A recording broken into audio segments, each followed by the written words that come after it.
ஆரோக்கியமான வாழ்க்கைக்கு Aaravil health mix auraville.in வெப்சைட்ல இருந்து வாங்கலாம். கூகுள் மேப்பில் போய் சவுதி அரேபியாவில் இந்த இடத்த செக் பண்ணி பார்த்தீங்கன்னா ஒரு மாதிரி வட்டமாக நிறையா இருக்கும். 10-15 கிடையாது, பல்லாயிரக்கணக்கான வட்டங்கள் இந்த மாதிரி இருக்கும். இங்கே மட்டும் இல்லாமல் நிறைய இடங்களில் சவுதி அரேபியாவில் இதே மாதிரி வட்டங்கள் இருக்கும். சவுதி அரேபியாவை பொறுத்த வரைக்கும் நமக்கே நல்லா தெரியும், அது ஒரு பாலைவன நாடு. பாலைவன நாட்டுக்குள்ளே எதுக்காக இந்த மாதிரி வட்டங்கள் நிறையா இருக்குது? இது எல்லாமே குட்டி குட்டி வட்டங்கள், கூகுள் மேப்லலாம் குட்டியாக தானே காட்டுது அப்படின்னு நினச்சிங்கன்னா கிடையவே கிடையாது.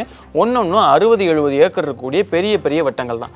பாலைவனத்துக்குள்ளே வினோதமான இந்த வட்டங்கள் எங்கேருந்து வந்துச்சு அப்படின்னு நம்ம கேட்டோம்னா, இன்னொரு பக்கத்தில் இதே சவுதி அரேபியாவில் பல்லாயிரக்கணக்கான மீன்களை கொண்டு வந்து அதே பாலைவனத்துக்குள்ளே கொட்டுறாங்க. எதுக்காகனா இதுக்கும் அதுக்கும் ஒரு முக்கியமான சம்மந்தம் இருக்குன்னு சொல்கிறாங்க. அது என்னப்பா சம்மந்தம் அப்படின்னு கேட்டோம்னா, ஒரு 30 வருஷத்துக்கு முன்னாடி போவோமே, அதாவது 1990கள் அந்த சமயத்தில் எல்லாமே இந்தியா உட்பட உலகம் முழுக்க இருக்கக்கூடிய நிறைய நாடுகளில் உணவு பஞ்சம் இருக்க தான் செஞ்சுச்சு ஓரளவுக்கு. ஆனால் அந்த சமயத்திலேயே பாலைவன நாடு அப்படின்னு நம்ம சொல்லக்கூடிய இந்த சவுதி அரேபியா உணவு உற்பத்தியில், அதாவது சரியாக சொல்லணும்னா கோதுமை உற்பத்தியில் உலக அளவில் 6வது இடத்துல இருந்தாங்க. நிறைய நாடுகளுக்கு அந்த கோதுமையை ஏற்றுமதியும் பண்ணாங்க. பாலைவன நாடு எப்படி இந்த அளவுக்கு உணவு உற்பத்தி பண்ண முடியும்? அதுக்கும் இந்த மீன்களுக்கும் இங்கே இருக்கக்கூடிய இந்த பச்சை பச்சை வட்டங்களுக்கும் என்ன சம்பந்தம்? இதெல்லாத்தையும் பற்றி தான் இன்றைக்கி நம்ம சீட்டை வீடியோவில் பார்க்க போகிறோம்.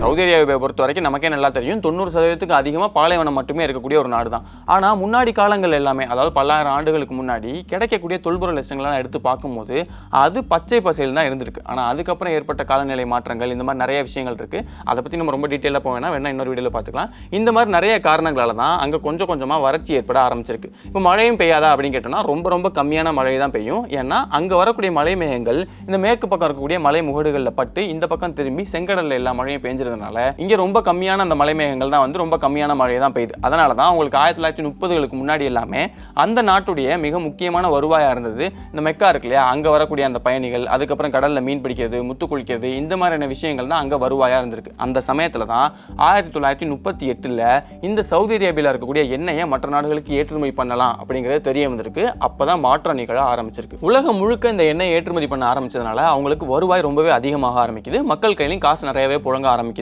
ஆனால் இதில் சிக்கல் என்னன்னா, என்னதான் வருவாய் கையில் அதிகமாக இருந்தாலும் எந்த பொருள் தேவையாக இருந்தாலும், ரொம்ப முக்கியமாக உணவுப் பொருள் தேவைன்னா அதை மற்ற நாடுகளுக்கு தான் இறக்குமதி பண்ணணும் அப்படிங்கிற மாதிரியான ஒரு சூழல் இருக்கு. அப்போதான் அவங்களுக்கு ஒரு விஷயம் புரியுது. இப்போ இந்த பூமியில் கச்சா எண்ணெய் இருக்கிறதுனால நமக்கு காசு நிறையா கிடைக்குது. கச்சா எண்ணெய் காலி ஆயிடுச்சு அப்படின்னா நமக்கு காசே இல்லாமல் போயிடும். அப்போ மற்ற நாடுகள்கிட்ட நம்ம ரொம்ப அதிகமாக கையேந்திர வேண்டிய சூழல் ஏற்பட்டுரும் அப்படின்னு சொல்லிட்டு இதை எப்படியாவது சரி பண்ணணும், அதாவது சவுதி அரேபியாவுடைய உணவு உற்பத்தியை அதிகப்படுத்தியே ஆகணும் அப்படின்னு முடிவு பண்ணுறாங்க. யோசனை நல்லா தான் இருக்குது, இதை எப்படியாவது பண்ணணும் அப்படின்னு நினைக்கிறாங்க. சரி, ஆனால் அதுக்கு ரொம்ப முக்கியமானது என்ன? விவசாயனாலே தண்ணி வேணும் இல்லையா? ஒரு பாலைவன நாட்டில் எப்படி தண்ணி கிடைக்கும்? ஆரம்பத்தில் எல்லாமே அங்கங்கே இருக்கக்கூடிய கிணறுகள், அதுக்கப்புறம் அப்பப்போ பெய்யக்கூடிய மழை தண்ணி, இது எல்லாத்தையும் வச்சு ஓரளவுக்கு விவசாயத்தை இன்னும் அதிகப்படுத்தலாம் அப்படின்னு முடிவு பண்ணி அவங்களுக்கே உரியான அந்த பேரிச்சம்பள மரங்களை அதிகமாக நட்டு வைக்கிறது, அதோடைய நிழலில் அந்த குட்டி குட்டி தானியங்கள், பார்லி, இந்த மாதிரியான தானியங்களை நட்டு வச்சு அதை விவசாயம் பண்ணுறது, இந்த மாதிரியான விஷயங்களை முன்னாடி இருந்ததோட கொஞ்சம் அதிகப்படுத்த முயற்சி பண்ணுறாங்க. ஆனாலுமே அவங்களுக்கு அது பெரிய அளவில் கை கொடுக்கல. ஏன்னா தண்ணீர் தேவை தொடர்ந்து இருந்துகிட்டே தான் இருந்துச்சு. அந்த சமயத்தில் தான் 1970களில் அவங்களுக்கு முக்கியமான ஒரு வாட்டர் சோர்ஸ் கண்ணில் படுது. அதுதான் ஃபாசில் வாட்டர். இப்போ ஃபாசில் வாட்டருங்கிறது என்னன்னா, நார்மலாக நம்ம ஊரில் எல்லாமே நிலத்தடி நீர் இருக்கும் இல்லையா, அதுக்கும் கீழே இருக்கக்கூடிய தண்ணி தான் இது. சவுதி அரேபியா ஒரு காலத்தில் பச்சை பச்சையில் தான் இருந்துச்சு. அப்போ மழை அதிகமாகவே பெஞ்சதுன்னு சொன்னேன் இல்லையா, அப்படி பெஞ்ச அந்த மழை எல்லாமே இந்த நிலத்தடி நீரையும் தாண்டி இன்னும் அதிகமான ஆழத்துக்கு கீழே போய், எவ்வளோ ஆழம்னா 150லேருந்து 2000 மீட்டர் ஆழம் வரைக்கும் கூட இருக்கும். அங்கே அவ்வளோ ஆழத்தில் இருக்கக்கூடிய பாறைகளுடைய இடுக்குகளில் போய் தொடர்ந்து அப்படியே சேகரிக்க ஆரம்பிச்சிருக்கு. அப்படி சேர்த்த தண்ணி எல்லாம் தான் இவ்வளோ தண்ணி இருக்குது அப்படிங்கிறது அவங்களுக்கு தெரிய வந்திருக்கு. இப்போ அந்த சவுதி அரேபியா வறட்சி ஆக ஆக மேலே இருக்கக்கூடிய அந்த நிலத்தடி நீர் தான் காலியாக இருக்கே தவிர அதுக்கு கீழே இருந்து அந்த ஃபாசில் வாட்டர் அப்படியே தான் இருந்துச்சு.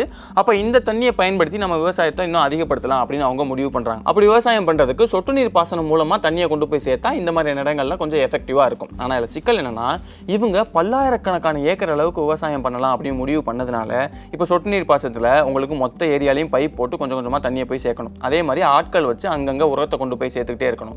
இதெல்லாமே இவ்வளோ பெரிய ஏக்கர் ஏரியாவில் பண்ணுறதுனால அவங்களுக்கு அதிகமான செலவு பிடிக்க வாய்ப்பு இருக்குது. அப்போ இதை எப்படியாவது சரி பண்ண முடியுமா அப்படின்னு யோசிக்கிறாங்க. அந்த சமயத்தில் தான் சென்டர் பைவட் இரிகேஷன் சிஸ்டம் அவங்களுடைய கண்ணில் படுது.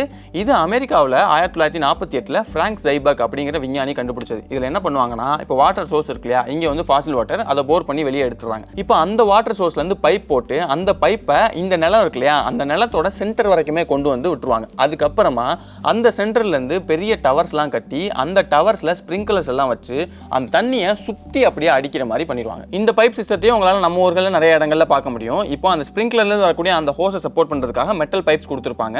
அதுக்கப்புறம் அந்த மெட்டல் பைப் சுற்றி வந்துகிட்டே இருக்கு இல்லையா, அதனால் அதை சப்போர்ட் பண்ணுற மாதிரி வீல் பியரிங்கு இந்த மாதிரியான விஷயங்கள்லாம் இருக்கும். இது மூலமாக தான் தொடர்ந்து சுற்றி தண்ணியை பாய்ச்சிக்கிட்டே இருக்குது. ஆனால் அப்படி தண்ணி பாய்ச்சும் போது ஒரு முக்கியமான சிக்கல் வரதுக்கு வாய்ப்பு இருக்குது. என்னென்னா, அந்த பைப்பை பொறுத்த வரைக்கும் அது ஒரு சுற்றுன்னு வச்சுக்கோங்களேன், அந்த பைப்போட இந்த முனை வந்து ரொம்ப கம்மியான தூரம் தான் ஒரு சுற்றுக்கும் சுற்றிக்கிட்டே இருக்கும். ஆனால் அந்த முனைங்கிறது வந்து ரொம்ப அதிகமான தூரம் தொடர்ந்து சுற்றிக்கிட்டே இருக்கும். அப்போ அப்படி சுற்றும் போது தண்ணி விழுகும் போது அந்த பைப்போட இந்த முனையில் அதிகமான தண்ணி விழுகிறதுக்கும் அந்த பக்கம் விழுகும்போது ரொம்ப கம்மியான தண்ணி விழுகிறதுக்கும் வாய்ப்பு இருக்குது. அப்போ இந்த பக்கம் இருக்கக்கூடிய அந்த பயிர்கள்லாம் அதிகமான தண்ணி விழுந்துச்சுன்னா அதில் பாதிப்பு ஏற்படும். அதை சரி பண்ணுறதுக்காக இந்த பக்கத்தில் அந்த ஓட்டையை சின்னதாக கொடுக்க ஆரம்பிச்சுட்டு அப்படியே போக அந்த ஓட்டையை பெருசு பண்ண ஆரம்பிக்கிறாங்க.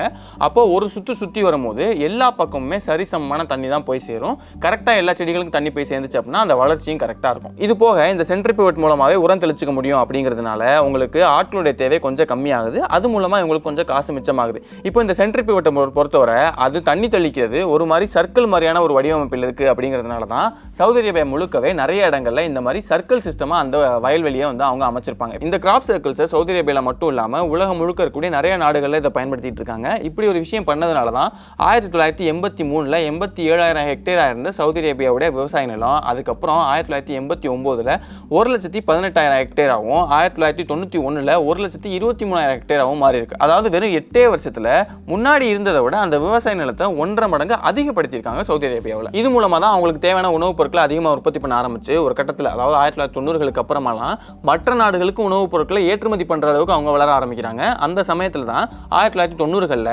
200 டன் கோதுமையை மற்ற நாடுகளுக்கு அவங்க ஏற்றுமதி பண்ணியிருக்காங்க. இந்த வளர்ச்சி எந்த அளவுக்கு இருந்துச்சு அப்படிங்கிறத புரிஞ்சுக்க 2 சேட்டலைட் இமேஜஸை நீங்கள் கம்பேர் பண்ணி பார்த்தீங்கனாலே சவுதி அரேபியாவோட அந்த விவசாய நிலம் எப்படி இருந்துச்சு, அதை எப்படி மாற்றிருக்காங்க அப்படிங்கிறது அவங்களுக்கு நல்லாவே புரியும். எல்லாம் நல்லா போயிட்டு இருக்கே அப்படின்னு நினச்ச சமயத்தில் தான் அவங்களுக்கு 2 முக்கியமான பிரச்சனைகள் வர ஆரம்பிக்குது. என்னன்னா, விவசாயத்தை பொறுத்த வரைக்கும் ஓரளவுக்கு அவங்க தற்சார்பு அடைய ஆரம்பிச்சிட்டாங்க. ஆனால் இன்னொரு பக்கத்தில் அவங்க மீன் கொஞ்சம் அதிகமாக சாப்பிட்டுட்டு இருந்தாங்க இல்லையா, அந்த மீனுக்கான தேவையும் கொஞ்சம் அதிகரிக்க ஆரம்பிக்குது. ஆனால் அதில் சிக்கல் என்னன்னா, அவங்க மீன் பிடிச்சிட்டு இருந்தது அந்த செங்கடலுங்கிற அந்த ரெட்சிக்குள்ளே தான். அந்த ரெட்சியில் அவங்க மட்டும் இல்லாமல் ஈஜிப்து, சூடான், ஏமன் இந்த மாதிரி நிறைய நாடுகளும் அங்கே மீன் பிடிச்சிட்டு இருந்தாங்க. அப்போ அங்கே தட்டுப்பாடு கொஞ்சம் அதிகமாக ஆரம்பிக்குது. ரொம்ப அதிகமாக இல்லை, ஓரளவுக்கு அதிகமாக ஆரம்பிக்குது. அப்போ எப்படி இந்த விவசாய நிலத்தில் நம்ம தற்சார்பு அடைஞ்சோமோ அதே மாதிரி தான் அந்த மீன் வளர்ச்சியிலையும் நம்ம தற்சார்பு அடையணும் அப்படின்னு அவங்க முடிவு பண்ணி அந்த மீன்கள் எல்லாத்தையுமே அவங்க இந்த மாதிரி பாலைவனத்துக்குள்ளே கொட்ட ஆரம்பிக்கிறாங்க. மீனை கொட்டுறதுனா டேரெக்டாக அப்படியே பாலைவனத்தில் வந்து கொட்டுறது கிடையாது.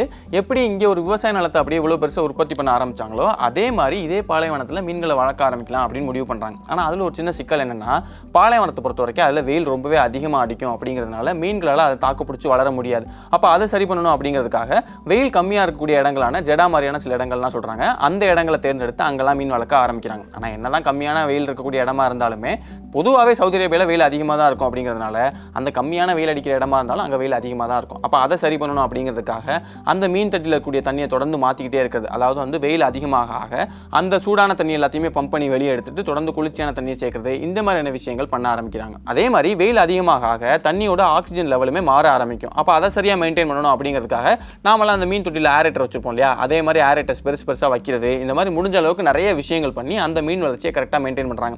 இதுக்கு கவர்மெண்டோட சப்போர்ட்டும் அதிகமாக இருக்குது, மானியம் கொடுக்குறாங்க, இந்த மாதிரியான விஷயங்கள்லாம் கரெக்டாக பண்ணுறாங்க. அப்படிங்கிறதுனால அந்த மீன் வளர்ச்சி தொடர்ந்து அதிகமாகிட்டே போகுது. இப்படி மீன் வளர்க்குறதோட சேர்த்து அந்த தொட்டிகளில் பாக்டீரியாவும் வளர்க்க ஆரம்பிக்கிறாங்க.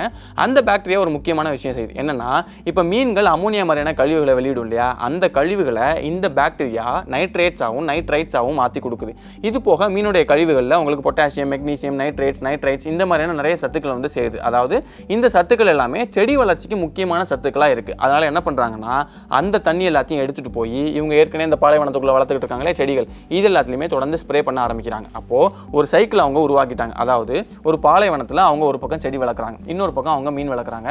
அப்போ இது மூலமாக கிடைக்கக்கூடிய சத்துக்கள் எல்லாத்தையும் கொண்டு வந்து இந்த செடிகளுக்கு தேவையான உரமாக வந்து அவங்க பயன்படுத்த ஆரம்பிக்கிறாங்க. அதனால் அந்த செடிகளுடைய மகசூல் அதிகமாகுது. இந்த மாதிரியான நல்ல விஷயங்கள், அதாவது ஒரு நல்ல பேலன்ஸ்டான ஒரு சைக்கிள் இங்கே உருவாயிருச்சு. இப்போது ரெண்டாவது ஒரு பிரச்சனை இருக்குன்னு சொன்னேன் இல்லையா, அதுதான் தண்ணி. என்னதான் ஃபாசில் வாட்டர் நம்ம பயன்படுத்துகிறோம், அதாவது பல வருஷங்களுக்கு பயன்படுத்தாமல் இருந்த தண்ணியை பயன்படுத்தணும் அப்படின்னாலும் கூட அந்த தண்ணியும் கொஞ்சம் கொஞ்சமாக குறைய ஆரம்பிச்சிருக்கு.